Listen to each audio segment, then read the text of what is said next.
भोपाल से प्रस्तुत हैं प्रादेशिक समाचार। नमस्कार, समाचारों के साथ मैं जितेंद्र रघुवंशी। पहले मुख्य समाचार। प्रदेश में प्राकृतिक खेती को प्रोत्साहन देने के लिए प्राकृतिक कृषि विकास बोर्ड का गठन। प्रत्येक जिले के 100 गांवों में होगी प्राकृतिक खेती। किसान भागीदारी प्राथमिकता हमारी अभियान शुरू। आज होगा देश भर के सभी कृषि विज्ञान केंद्रों पर किसान मेलों का आयोजन। राज्य की पारंपरिक हाथकरघा कला को देश विदेश में पहचान दिलाने के लिए होंगे फैशन शो। और सीहोर जिले में नव दंपत्ति सम्मेलन में नसबंदी कराने वाले दंपत्तियों का सम्मान। अब समाचार विस्तार से। मुख्यमंत्री शिवराज सिंह चौहान ने कल नीति आयोग द्वारा नवोन्मेषी कृषि पर आयोजित राष्ट्रीय कार्यशाला को वर्चुअली संबोधित करते हुए कहा है कि मध्य प्रदेश में प्राकृतिक खेती को प्रोत्साहन देने के लिए प्राकृतिक कृषि विकास बोर्ड का गठन किया गया है। प्राकृतिक खेती अपनाने के लिए ग्राम स्तर तक वातावरण बनाने और इसमें किसानों की सहायता करने के लिए राज्य सरकार कई कदम उठा रही है।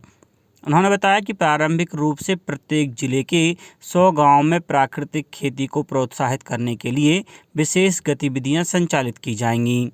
श्री चौहान ने बताया कि अब तक प्रदेश के 1,65,000 किसानों ने प्राकृतिक खेती में रुचि दिखाई है।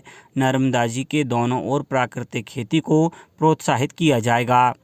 मुख्यमंत्री ने कहा कि चूंकि प्राकृतिक खेती के लिए देसी गाय आवश्यक है, इसलिए इस खेती को अपनाने वाले किसानों को देसी गाय रखने के लिए 900 रुपये प्रति माह अर्थात 10,800 रुपये प्रति वर्ष उपलब्ध कराए जाएंगे। प्रत्येक गांव में किसान मित्र और किसान दीदी की व्यवस्था भी होगी, जो प्राकृतिक खेती के मास्टर ट्रेनर के रूप में कार्य करेंगे। कृषि और किसान कल्याण मंत्री नरेंद्र सिंह तोमर आज किसान भागीदारी प्राथमिकता हमारी अभियान का विधिवत उद्घाटन करेंगे। आज़ादी का अमृत महोत्सव के अंतर्गत एक सप्ताह चलने वाला यह अभियान कल से आयोजित किया जा रहा है।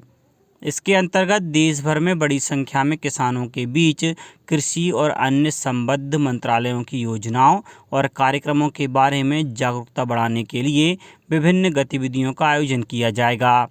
अभियान के अंतर्गत कृषि प्रौद्योगिकी प्रबंधन एजेंसी के सहयोग से देश भर के सभी कृषि विज्ञान केंद्रों पर एक दिवसीय किसान मेले का आयोजन किया जाएगा।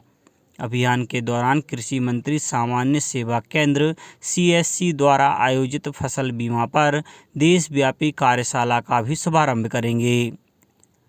मध्य प्रदेश में ऑटो इंडस्ट्री के विकास की अपार संभावनाएं हैं। इसी को ध्यान में रखते हुए प्रदेश को ऑटो इंडस्ट्री हब बनाने का प्रयास किया जाएगा। यह बात प्रदेश के औद्योगिक नीति एवं निवेश प्रोत्साहन मंत्री राज्यवर्धन सिंह दत्तीगांव ने इंदौर के नेहरू स्टेडियम में सुपर कार एवं सुपर बाइक रैली के शुभारंभ अवसर पर कही।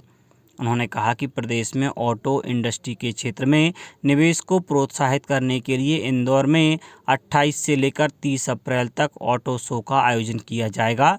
सांसद शंकर लालवानी ने कहा कि इंदौर में ऑटो इंडस्ट्रीज में निवेश को बढ़ावा देने के लिए लगातार प्रयास हो रहे हैं।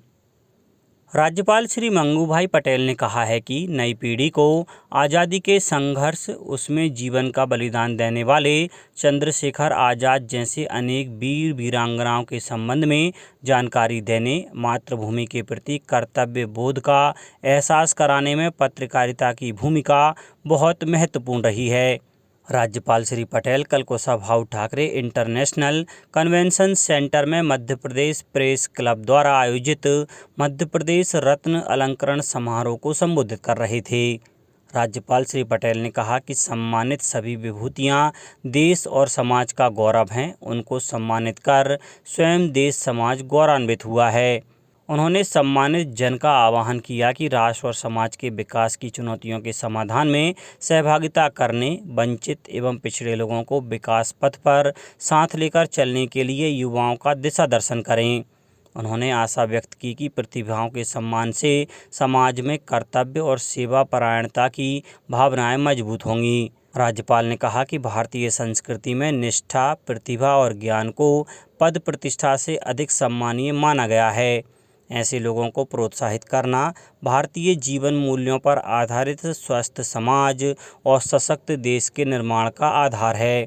समाज का यह नैतिक एवं सामाजिक दृष्टि से दायित्व है कि वह अपनी प्रतिभाओं का सम्मान करें।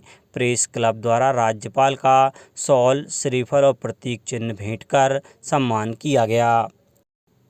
उन्नत भारत अभियान के दूसरे चरण को कल 4 वर्ष पूरे हो गए। उन्नत भारत अभियान शिक्षा मंत्रालय का एक महत्वाकांक्षी कार्यक्रम है, जिसका उद्देश्य उच्च शिक्षण संस्थाओं को कम से कम 5 गाँवों के समूह से जोड़ना है, ताकि ये शिक्षण संस्थाएं अपने ज्ञान और अनुभव से गांव के लोगों के आर्थिक और सामाजिक स्तर को बेहतर बनाने में योगदान कर सकें। इस योजना के दूसरे चरण में 605 शिक्षण संस्थानों का चयन किया गया है। मध्य प्रदेश की पारंपरिक हाथकरघा कला को देश विदेश में पहचान दिलाने के लिए कुटीर एवं ग्राम्य उद्योग विभाग मुंबई में 29 अप्रैल को एक विशिष्ट फैशन शो का आयोजन करेगा। इस शो में चंदेरी, महेश्वरी और पारंपरिक सिल्क की साड़ियाँ, खादी वस्त्रों, बाग, बाटिक और नांदना के देशज प्रिंट्स वाले मनमोहक परिधानों और अन्य हथकरघा उत्पादों का प्रदर्शन किया जाएगा। कुटीर एवं ग्रामोद्योग विभाग की प्रमुख सचिव श्रीमती स्मिता भारद्वाज ने इंदौर में पत्रकारों से चर्चा में कहा कि एक फैशन शो इंदौर में भी आगामी 8 अक्टूबर को आयोजित किया जाएगा। इसके अलावा हाथकरघा के प्रति युवाओं में जागरूकता लाने के लिए जून से एक कार्यक्रम प्रारंभ किया जाएगा। कार्यक्रम में युवाओं से हथकरघा उत्पादों का प्रयोग करने और इसके व्यावसायिक प्रसार करने के लिए संवाद किया जाएगा। मुख्यमंत्री श्री शिवराज सिंह चौहान ने कहा है कि प्रदेश में हो रहे कृषि उत्पादों के निर्यात को प्रोत्साहित करने के लिए प्रभावी रणनीति बनाई जाए और उसका प्रभावी क्रियान्वयन भी सुनिश्चित करें। गेहूं, धान, कपास, सोयाबीन, डीओसी सहित फल, सब्जी आदि के निर्यात की जानकारी पोर्टल पर अपलोड की जाए। किसानों को उनकी उपज का अधिक से अधिक मूल्य मिले, यह सुनिश्चित करना आवश्यक है। मुख्यमंत्री श्री चौहान मंत्रालय में गेहूं निर्यात तथा रबी उपार्जन की समीक्षा कर रहे थे। मुख्यमंत्री श्री चौहान ने कहा कि वर्तमान वैश्विक परिदृश्य ने प्रदेश के गेहूं के निर्यात की संभावनाओं को विश्व के विभिन्न देशों तक विस्तार करने का अवसर प्रदान किया है। इस दिशा में सक्रियता से कार्य करना होगा। बैठक में जानकारी दी गई कि राज्य के बाहर के निर्यातकों को पंजीकृत करने के लिए गुजरात, महाराष्ट्र, आंध्र प्रदेश और पश्चिम बंगाल में दल भेजे गए हैं। इजिप्ट को गेहूं निर्यात करने गतिविधियां भी जारी हैं। मार्च माह से अब तक निर्यात के लिए 123 रेलवे रैक रवाना किए गए हैं। प्रधानमंत्री नरेंद्र मोदी ने लोगों से रविवार को प्रसारित हुए मन की बात कार्यक्रम पर आधारित 2 प्रश्नोत्तरी में भाग लेने को कहा है। ट्वीट संदेश में श्री मोदी ने कहा कि नमो ऐप पर पहली प्रश्नोत्तरी समूचे मन की बात कार्यक्रम से संबंधित है। दूसरी प्रश्नोत्तरी देश के विभिन्न संग्रहालयों के बारे में है। उज्जैन में महाकाल कॉरिडोर निर्माण के कारण मंदिर प्रबंध समिति ने सोमवार से महाकालेश्वर मंदिर में दर्शन की नई व्यवस्था लागू की है।